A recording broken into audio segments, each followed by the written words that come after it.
మన ప్రభువును లోక రక్షకుడు విమోచకుడు నజరేయుడైన యేసుక్రీస్తు శక్తి కలిగిన నామంలో ఆత్మీయులందరికీ హృదయపూర్వక వందనాలు. ఆత్మీయులారా, దేవుడు తన వాక్యము ద్వారా నిన్ను దర్శించే సమయం. ఆయన వాక్యము మన మనోనేత్రాలను వెలిగించేది. ఆ వాక్యము శరీరధారి అయి కృపా సత్య సంపూర్ణుడిగా మన మధ్యలో నివసించడానికి వచ్చిన యేసుక్రీస్తు ప్రభువు. ఈ నా మాటలు విని వాటి చొప్పున చేయువాడు బండ మీద ఇల్లు కట్టుకొనిన బుద్ధిమంతుని పోలి ఉండును. ఆ ఇల్లే నీ ఆత్మీయ జీవితం. ఆ బండే ప్రభువైన యేసుక్రీస్తు వాక్యం. వాక్యం చేత నీ ఆత్మ సంబంధమైన ఇల్లును, ఈ జీవితాన్ని కట్టుకుంటే ఎన్ని తుఫానులు వచ్చినా, ఎలాంటి పరిస్థితులు ఎదురైనా నీ ఇల్లు శాశ్వతంగా, బలంగా, స్థిరంగా నిలబడుతుంది.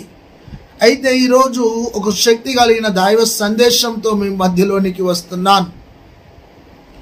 నేటి మన దైవ సందేశం, ఆశీర్వాదం ఎందుకు ఆలస్యమైతుంది. మన అంశం మరోసారి, ఆశీర్వాదం ఎందుకు ఆలస్యమైతుంది.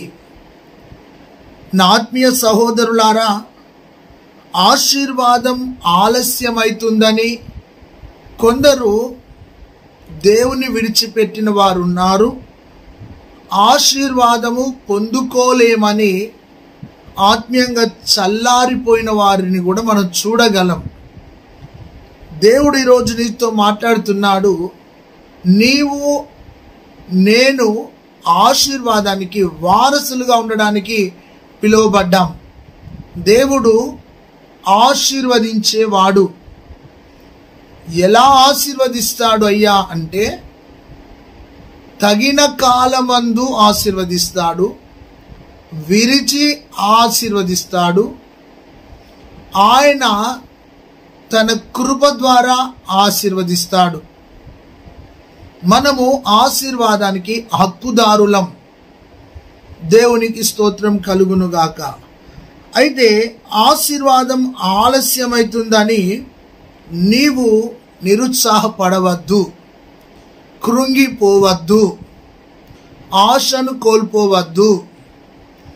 నీవు ఆశీర్వాదానికి వారసుడవు, వారసురాలువు అని మర్చిపోవద్దు. అబ్రహాము జీవితంలో ఆశీర్వాదం ఆలస్యమైనప్పుడు కూడా వాగ్దానం చేసిన వాడు నమ్మదగిన వాడని వాగ్దానం వైపు ఎదురు చూచి దేవుని యొక్క ఆశీర్వాదాన్ని పొందుకున్నాడు. ఆలస్యమైతుందని చింతించద్దు, ఆలస్యమైతుందని కృంగిపోవద్దు. నీ ఆశీర్వాదానికి నీవు హక్కుదారుడవు, హక్కుదారురాలువు. ఆలస్యం ఎందుకైతుంది నీ ఆశీర్వాదం అని నీవు ఒకవేళ నాలో పాపం ఉందని ఆశీర్వాదం రాలేకపోతుందన్న అభద్రత భావం నీలో ఉందేమో.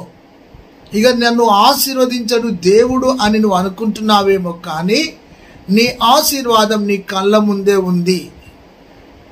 అబ్రహాము ఇస్సాకును అర్పించడానికి వెళ్ళినప్పుడు గొర్రె పిల్ల పొట్టేలు తన వెనుకాల ముళ్ళ పొదల్లో దాచబడి ఉన్నది. నీ ఆశీర్వాదం ఒక పొద కింద ఉంది. నీ ఆశీర్వాదం నీ ప్రక్కకే ఉంది. కానీ నువ్వు నిరాశపడుతున్నావు. నిరాశపడకు. ఆశీర్వాదం ఆలస్యం కావడానికి ఒక 7 విషయాలు మీతో మాట్లాడడానికి ఇష్టపడుతున్నాను. ఆశీర్వాదం ఎందుకు ఆలస్యం అవుతుంది అంటే, మొదటి మాటగా ప్రసంగి 3వ అధ్యాయం 11వ వచనం, ప్రసంగి 3:11లో, దేవుని సమయమందు నిన్ను ఆశీర్వదిస్తాడు. నీవు అనుకున్న సమయంలో నీకు ఆశీర్వాదం రాదు. గుర్తుపెట్టుకో. నీవు ఓవర్ నైట్ బ్లెస్సింగ్స్ అడుగుతున్నావు. ఈరోజు నేను ఇలా ఉన్నా రేపు 2 అంతస్తుల బిల్డింగ్ కొనుక్కోవాలి, ఎల్లుండి కారు కొనుక్కోవాలి, ఈ భౌతికమైన ఆశీర్వాదాలు అడుగుతున్నావు. అయితే ఆశీర్వదిస్తాడు ఆయన, కానీ తగిన కాలమందు ఆయన సమయమందు నిన్ను ఆశీర్వదిస్తాడు. నీవు అనుకున్నప్పుడు నీకు ఆశీర్వాదం రాదు. ఆయన ప్రణాళికలో ఆయన సమయం అప్పుడు నీకు ఆశీర్వాదం వస్తుంది. ఆయన సమయం కొరకు నువ్వు వేచి ఉండాలి. ప్రభు నీతో మాట్లాడుతున్నాడు. నీకు ఏది ఏ సమయములో ఇవ్వాలో ప్రభుకు తెలుసు. ఆయన సమయాన్ని బట్టి నిన్ను ఆశీర్వదిస్తాడు అని మర్చిపోకు. సమయం రాకముందే తొందరపడుతున్నావేమో, గాబర పడుతున్నావేమో, దిగులు పడుతున్నావేమో, నిరాశ పడుతున్నావేమో. ఆయన తగిన సమయమందు నిన్ను ఆశీర్వదిస్తాడు. మనకు తక్షణమే ఆశీర్వాదం కావాలని ఆలస్యమైతుందని దేవుని దూషించడం, ఆలస్యమైతుందని మన విశ్వాసాన్ని పాడు చేసుకోవడం, మన అవసరము ఉన్నప్పుడు మనల్ని ఆశీర్వదించాలి కానీ మన అవసరత తీరిన తర్వాత లేదంటే మనం మర్చిపోయిన తర్వాత మనల్ని ఆశీర్వదిస్తాడా అని నువ్వు ఒకవేళ అవిశ్వాసపు మాటలు మాట్లాడుతున్నావేమో, ఆయన సమయమున ప్రతి విషయమును ఆయన నీ కోసము అందంగా ఆత్మీయంగా చేసి ఆశీర్వదిస్తాడు. ఆయన బలిష్టమైన రెక్కల కింద దీన మనసుకు కలిగి ఉన్నప్పుడు తగిన కాలమందు నిన్ను హెచ్చిస్తాడు. అంటే మొదటి మాట, నీ సమయమున నిన్ను ఆశీర్వదించడు, ఆయన సమయమందు ఆయన కాలమందు నిన్ను ఆశీర్వదిస్తాడు. ఆయన సమయం కోసం వేచి ఉందాం. అబ్రహాముకు దేవుడిచ్చిన సమయాన్ని బట్టి ఆశీర్వదించబడ్డాడు. మర్చిపోవద్దు. తొందరపడకు. నీ ఆత్మీయ జీవితంలో గాబర పడకు. దేవుడు నిన్ను ఆశీర్వదించబోతున్నాడు. ఆశీర్వాదం కోసం ఎదురు చూడు. రెండో విషయాన్ని, ఆశీర్వాదం ఎందుకు ఆలస్యమవుతుంది అంటే యాకోబు పత్రిక 1వ అధ్యాయము 3-4 వచనాలు. యాకోబు పత్రిక 1వ అధ్యాయం 3-4 వచనాల్లో మన విశ్వాసము పరీక్షించబడుతుంది. మనము సంపూర్ణముగా లోపము లేని వారమై ఉండునట్లు మనకు కొంత శ్రమ లేదా కొంత పరీక్షను దేవుడు మనకు అనుమతిస్తాడు. అయితే విశ్వాస పరీక్షలో నిలిచి ఉన్న తర్వాత నీకు ఆశీర్వాదం. నువ్వు అనుకున్నప్పుడు నీకు రాదమ్మా ఆశీర్వాదం. ఆయన నిన్ను ఆశీర్వదించడానికి ముందు విశ్వాస పరీక్షలో నిన్ను నిలబెడతాడు. పరీక్ష లేనిది నీకు విజయం రాదు. గమనించు ఆత్మీయులారా. రెండోది, విశ్వాస పరీక్షలో నువ్వు జయము పొందిన తర్వాత నీకు ఆశీర్వాదం. దేవుడు నీతో మాట్లాడుతున్నాడు, చక్కగా మాట్లాడుతున్నాడు. నీ విశ్వాస పరీక్షలో ఒకవేళ విఫలమైపోతున్నావేమో, వెనకబడుతున్నావేమో, ఓడిపోతున్నావేమో, నీ విశ్వాసాన్ని తాకట్టు పెట్టకు. నీ భక్తిని తాకట్టు పెట్టకు. ఈరోజు పరిశుద్ధాత్మ దేవుడు నీతో సూటిగా మాట్లాడుతున్నాడు. రెండోది, విశ్వాస పరీక్షలో నిలిచిన తరువాత నీకు ఆశీర్వాదం. అబ్రహాము 25 సంవత్సరాలు ఎదురు చూచిన తరువాత దేవుడు ఆలస్యం చేసిన చక్కటి కుమారుని ఇచ్చాడు. తన విశ్వాసాన్ని, సహనాన్ని, ఓపికను పరీక్షించాడు. మర్చిపోకు ప్రియ సహోదరి. నాకు ఉద్యోగం రాలేకపోతుంది, గర్భఫలం పొందలేకపోతున్నా, ఇల్లు కట్టలేకపోతున్నా, నేను ఆత్మీయ జీవితంలో ఆర్థికంగా దీవించబడలేకపోతున్నానన్న నిరాశ నీలో ఉందేమో, సహనముతో కనిపెట్టు. దేవుడు నీ తలను పైకెత్తబోతున్నాడు. నీ నోటి నిండా నవ్వివ్వబోతున్నాడు. నిన్ను ఘనపరచబోతున్నాడు. నిన్ను హెచ్చించబోతున్నాడు. నీ శత్రువుల ఎదుట ప్రభు నీకు విందు చేయబోతున్నాడు.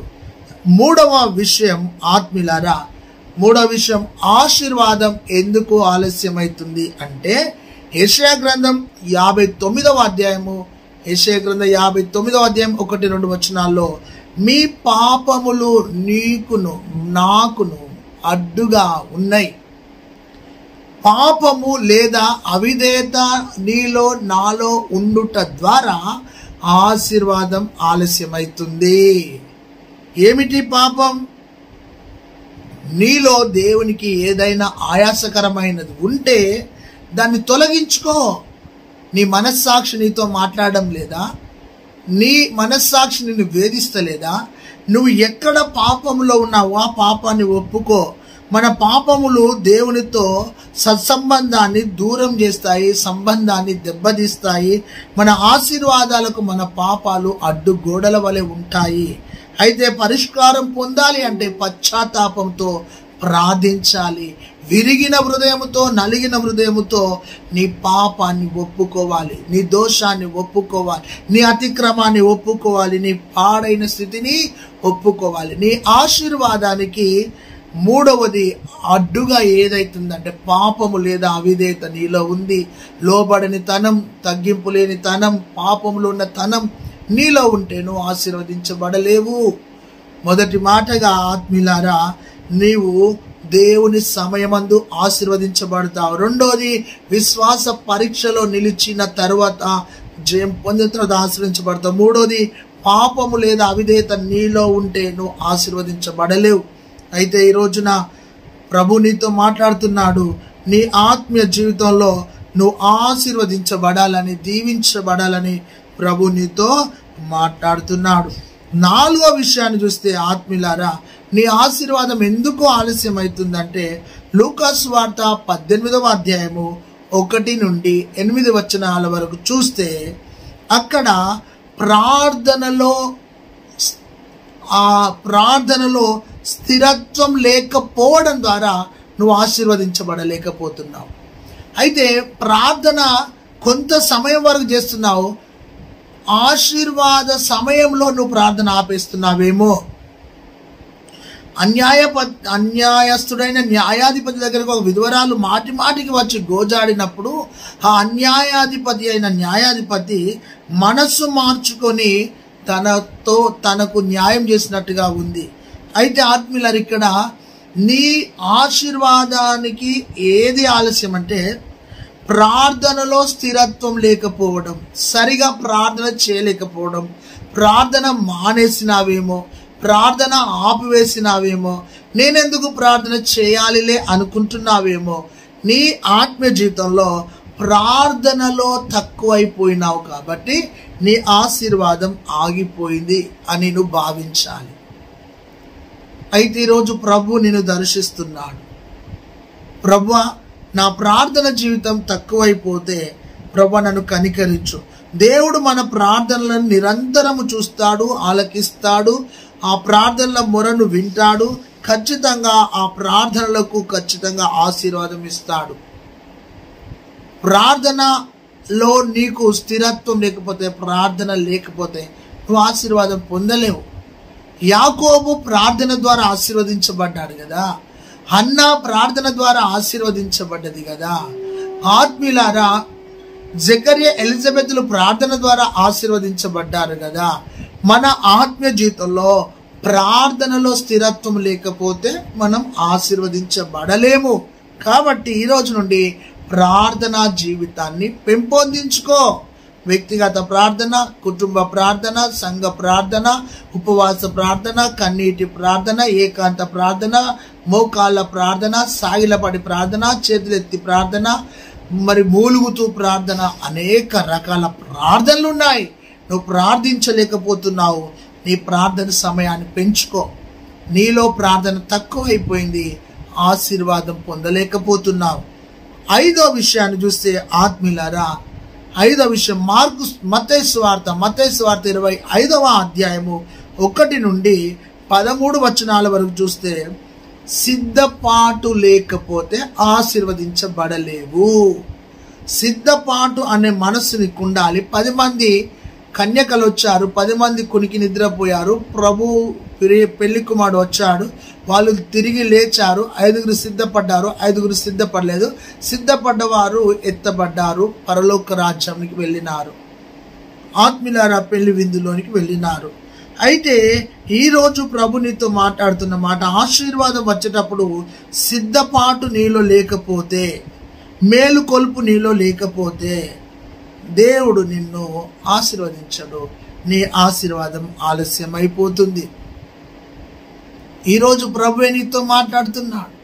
ఎందుకు నేను ఆశీర్వదించబడలేకపోతున్నానన్న ఆ యొక్క భయం నీలో ఉన్నదేమో, కానీ నీలో సిద్ధపాటు లోపం ఉన్నది, సిద్ధపడలేం లేదు. అంతేకాదు పాపం అవిధేయతున్నదేమో, ప్రార్థనలో స్థిరత్వం లేదేమో, సమయమును బట్టి నాకు ఇంకెప్పుడు సమయం వస్తే అని నీవు దేవుని మీద నువ్వు దోషారోపణ లేక నేరారోపణ చేస్తున్నావేమో. మనసు మార్చుకో. నువ్వు ఆశీర్వాదానికి హక్కుదారురాలు, కానీ అంతా నీ దగ్గరే ఉంది.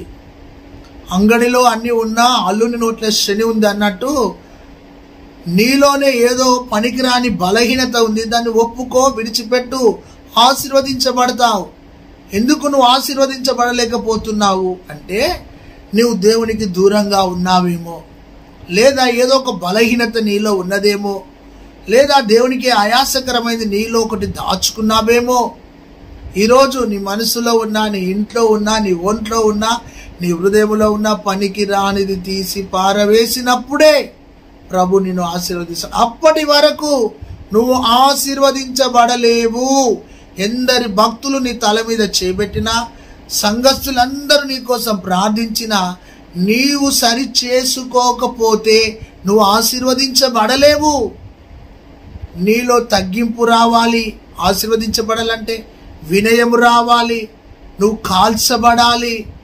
నువ్వు ఓపికతో ఉండాలి. నువ్వు సహనంతో కనిపెట్టాలి. అలా నువ్వు ఎప్పుడైతే నిరీక్షణతో ఉంటావో ఖచ్చితంగా దేవుడు నిన్ను ఆశీర్వదిస్తాడు. 6వ విషయం చూస్తే ఆత్మీయులారా, రోమాపత్రిక 5వ అధ్యాయము 3 నుండి 5 వచనాలు. రోమాపత్రిక 5వ అధ్యాయం 3 నుండి 5 వచనాలు. శ్రమలలో గర్వపడకు, ఎందుకంటే శ్రమ నీకు సహనాన్ని నేర్పిస్తుంది, శ్రమ నీకు ఓపికను నేర్పిస్తుంది, శ్రమ నీకు నిరీక్షణ నేర్పిస్తుంది. అయితే దేవుడు మొదట మనలో మంచి పనిని, ఆత్మీయతను మనలో స్థిరపరచడానికి ఇష్టపడతాడు. ఆత్మీయంగా వర్ధిల్లుతున్నప్పుడు నువ్వు అన్ని విషయాల్లో ఆశీర్వదించబడతావు. అయితే ఆత్మీయులారా, ఇక్కడ గమనించినట్లయితే మన ఆత్మ అభివృద్ధి చెందినప్పుడు ఆశీర్వాదాలు మనలోనికి వస్తాయి. ముందు నువ్వు ఆశీర్వాదం అడుగుతున్నావు, కానీ ఆత్మలో దేవుడు నిన్ను బిల్డప్ చేసి, ఆత్మలో బలపరిచి, ఆత్మలో స్థిరపరిచి, ఆత్మలో నిన్ను దృఢపరిచిన తరువాత నీకు భౌతికమైన ఆశీర్వాదాలు వస్తాయి అని చెప్తున్నారు. అయితే ఇక్కడ నీ ఆత్మీయ జీవితంలో దేవుని యొక్క ఉన్నతమైన లక్ష్యం ఏమిటి అంటే, నువ్వు ఆత్మలో అభివృద్ధి పొందే వరకు కొన్నిసార్లు ఆశీర్వాదము ఆలస్యం అవుతుంది. ఆశీర్వాదం ఆలస్యం అవుతుంది అని నువ్వు సనగద్దు, గునుగద్దు, దేవుణ్ణి విమర్శించొద్దు. కానీ నువ్వు ఆత్మలో వర్ధిల్లడం నేర్చుకోవాలి. ఆత్మలో వర్ధిల్లడానికే ఆశీర్వాదం కొన్నిసార్లు ఆలస్యం అవుతుందని నువ్వు మర్చిపోకు.